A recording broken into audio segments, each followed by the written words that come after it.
गजाननं भूतगणादिसेवितं कपिस्थजम्बूफलचारुभूषणं उमासुतं शोकविनाशकारकं नमामि विघ्नेश्वरपादपङ्कजम् ब्रह्मानन्दं परमसुखदं केवलं ज्ञानमूर्तिं द्वाभीतं जगत्सदृशं तत्त्वमस्यादिलक्ष्यम् एकं नित्यं विमलमचलं सर्वधी साक्षिभूतं भावातीतं त्रिगुणरहितं सद्गुरुं नमामि। गुरुर्ब्रह्मा गुरुर्विष्णु गुरुर्देवो महेश्वरः गुरुर्साक्षात् परब्रह्म तस्मै श्रीगुरुवे नमः। अज्ञानतिमिरान्धस्य ज्ञानाञ्जनशलाकया चक्षुर्मीलितं येन तस्मै श्रीगुरुवे नमः।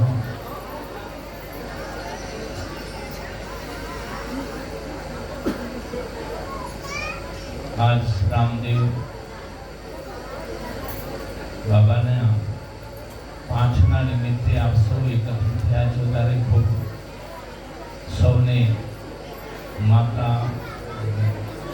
વડીલો બાળકો માતાઓ બહેનો પુરુષાઓ કાંતિભાઈને આપ સૌને મને પણ આ બધાને એકત્રિત કરાયા છે કાંતિલાલ પ્રજાપતિ समाज भाइयों ने इनको खूब खूब धन्यवाद है। भगवान उनकी और भी अच्छा रक्षा करे और अन्नदान से बढ़कर कोई पुण्य नहीं है। वो इनके नाम से ये काम कर रहे हैं, इसीलिए बहुत धन्यवाद है उनको। खाओ मन भर पर छोड़ो नहीं कन भर। ये भी अपना ध्यान रखिए कि अपने थाली में जो कुछ आया है जितना चाहिए उतना ही लीजिए और वहाँ से जो कुछ दूसरा थोड़ा सा बचेगा तो दूसरा कोई खाएगा। इस भाव से अपने थाली में बहुत अन्न खराब नहीं होना चाहिए। खाओ मन भर लेकिन थाली में रखना नहीं कन भर भी। इसीलिए आपको एक तपस्या के कारण एक राजा को स्वर्ग मिला था। स्वर्ग मिला था, यहाँ अन्नदान नहीं किया था, उसने भोजन नहीं की लोगों को। उसमें कोई ज्यादा बहुत से लोगों का ऐसा भाव होता है भोजन अन्नदान कोई जाए विशेष का कोई नहीं है, सब लोग अन्नदान करते रहते हैं, ऐसा सबका भाव होता है। इस तरह से राजा ने उसके मन में गौण भाव था कि अन्नदान नहीं किया, तपस्या किया और तपस्या करने से उसको स्वर्ग मिला। और स्वर्ग में मिलने के स्वर्ग के अंदर जो रहते हैं उनको प्यास भोजन इसकी जरूरत नहीं पड़ती। प्यास पानी की उसको जरूरत नहीं है, उसको खाने की भी जरूरत नहीं है, तो उसको वहां सताने लगी प्यास और भोजन सताने लगा।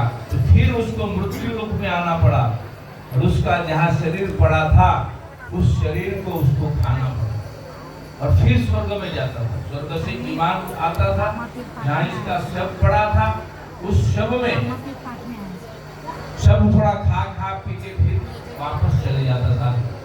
ऐसी परिस्थिति होती है। अन्नदान से बढ़कर कोई चीज नहीं है। ऐसे तो बहुत है पर लेकिन अन्नदान विशेष दान है। इसीलिए आपके जीवन के अंदर कोई अतिथि गरीब आपके घर के आंगने आ गया, उसको भगवान का स्वरूप मान के उसको भोजन खिलाओ, गदगद होके भोजन खिलाओ, भाव से भोजन खिलाओ और अपने जीवन को धन्य बनाने का एक अवसर है। इस अवसर को अपना अच्छा बनाना है। ये चले जाएगा अवसर, थोड़ा दिन का ये माहौल है अपने पास, क्या भरोसा है इस जिंदगी का। थोड़े दिन में ही हम लोग निकल जाएंगे यहाँ से। सब मेहमान आए हुए हैं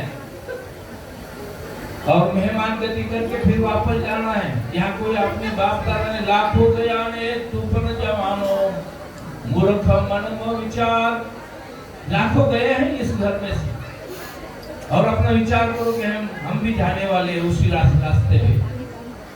तो हम लोगों ने किस तरह से हमारा जीवन को किस तरह से अच्छा बनाए। कोई तुम्हारे घर में देखो, गृहस्थी का प्रथम धर्म होता है, पहली रोटी गाय को, अपने घर में पहली रोटी गाय को देना चाहिए, दूसरी रोटी, छली रोटी कुत्ते को देना है, एक रोटी अतिथि को देना है। आंगने कोई भी अतिथि गरीब तुम्हारे आए, एक रोटी अतिथि के लिए। जो स्वयं के लिए भोजन करता है वो पाप ही खाता है। भोजन भी हम ऐसे सोचना चाहिए, हम गाय के लिए बनाते हैं, कुत्ता के लिए बनाते हैं, मेहमानों के लिए बनाते हैं, कागड़ा कुत्तों को डालने, कागड़ाओं को खिलाने के लिए बनाते हैं, हमारे लिए नहीं। ये भी अपना भाव होना जरूरी है। मैं भोजन करता हूँ, लेकिन भोजन बनाते हैं, लेकिन इसलिए भोजन करते हैं कि इन लोगों के लिए भोजन करता हूँ। इन लोगों को जरूर रोज अपने घर में से ये थाली निकलना चाहिए। थाली मतलब एक रोटी गाय के लिए निकलना चाहिए। भाई छड़े छोटी निकालो, मोटी निकालो, जो भी आपकी मर्जी है। एक रोटी गाय को, और अग्नि को भी भोग लगाना चाहिए। जब तक अग्नि को भोग नहीं लगता है, तब तक सूर्य नारायण को भी प्रसादी भोग नहीं मिलता है। इसलिए सूर्य नारायण सारे पृथ्वी को, क्या सारे विश्व को जल देता है, सब विश्व को, जो अपन लोग। इसीलिए हमारे घर के अंदर ये भी भोग करना चाहिए, क्या भोग लगाना चाहिए अग्नि को। अब अग्नि अपने घर में नहीं होती, तांबा का एक बर्तन लाने का, छोटा सा, उसको गर्म करने का, और अपने गैस के ऊपर, और उसके ऊपर आहुति देना। ओम नारायण स्वाहा, अग्नि नारायण स्वाहा, सूर्य नारायण स्वाहा, एम करेंगे आहुति दो 2-3 वक्त, और वो फिर सूर्य नारायण को आपको आहुति मिलेगी। ये भी ये अपना 5 कर्म है। भ्रष्टों के लिए पाप भी होते हैं। ये 5 कर्म, जैसे कि अग्नि जलाते वहां भी एक कर्म होता है, पाप होता है। पानी का स्तर होता है, वहां भी पाप होता है। रोटी वोटी बनाते, झाड़ू मारते, बुहारी करते हैं, वहां भी पाप होता है। कूटते हैं, खांडते हैं, उसी में भी पाप होता है। इसका निवारणार्थ इस सारी चीजों को करना है, इसको भूलना नहीं। आपके जीवन के अंदर कागड़ा को भी, अपने पितरों को प्रसन्न करना है। पितरों का दोष है तो आप कागड़ा को रोटी खिला सकते हो। ये काम आप करिए अपने जीवन के अंदर। थोड़े दिवस के मेहमान है, दूसरे के लिए कुछ करना है, इसीलिए ये काम करके अपना जीवन को धन्य बनाइए। और एक भजन गाता हूँ, ये भजन गा के फिर अपना समय हो गया, इस समय के आगे। चंदन है इस देश की माटी, चंदन है इस देश की माटी, लखो भूमि हर गाम है, लखो भूमि हर गाम है।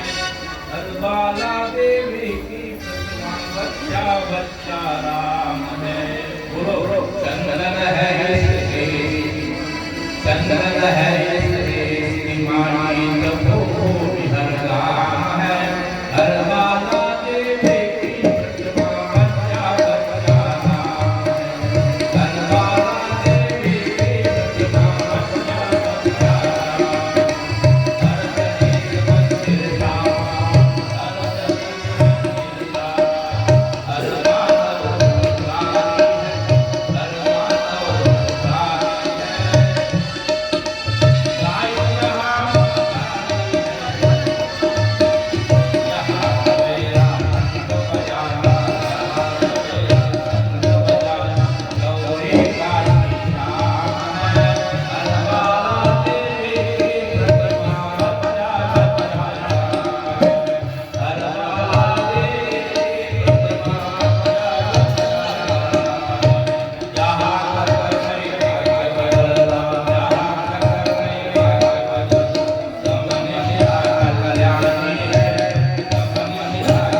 रामदेव जी महाराज की।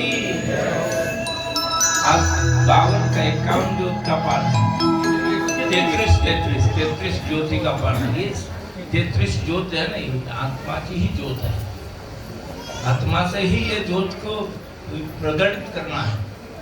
ये ज्योत अणु अणु में परमात्मा विराजमान। ये बंद करो, बात ले जाओ। बोलने में आओ, बोलना अणु अणु में परमात्मा विराजमान। इसलिए जो अनेक थे ज्ञान के